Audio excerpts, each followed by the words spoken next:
Happy Sabbath, everyone. Duh, my name is Dawg.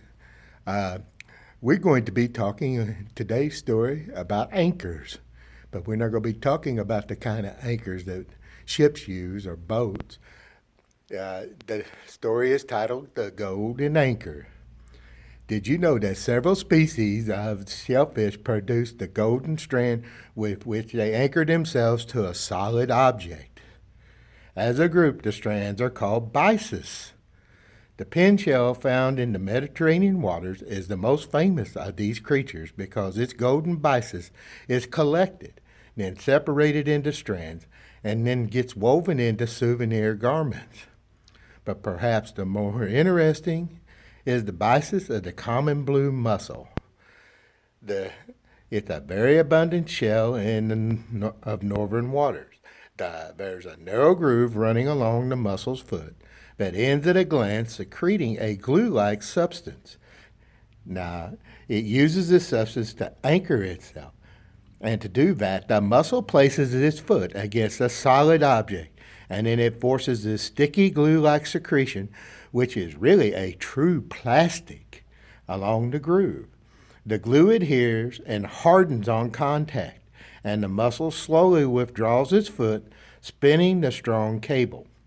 The process is repeated until the creature cannot be swept away by the strongest of waves. When the mussel wants to move, it extends its foot as far as possible in the desired direction. It then spins new cables and cuts the old ones. Now, although mussels travel only a fraction of an inch at a time, they can cover great distances. And because of their habit of adhering strongly to solid objects, these mussels act in many places as natural breakwaters. And they are also like dikes, and some are protected by law. And in places where stone or concrete cannot withstand the heavy seas and everything, these mussels can.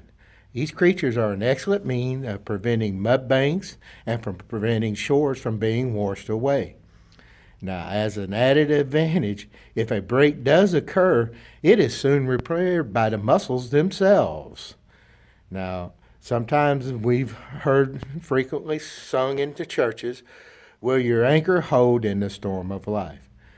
Now, much of the time, the blue mussel is in a storm because of the powerful action of the waves that beat against it. At all times, its anchor is securely fastened. And we need to stop and think in these days when the waves of temptation and unbelief of many kinds threaten our hold upon what we know to be true. We must remember to hold firmly to Jesus so that we may be steadfast and unmovable. And our verse for today comes from Hebrews 6:19. This is the New King James Version. This hope we have as an anchor of the soul, both sure and steadfast, which enters in the presence behind the veil. We need to depend on Jesus so that we are anchored firmly in our faith. Y'all have a blessed Sabbath.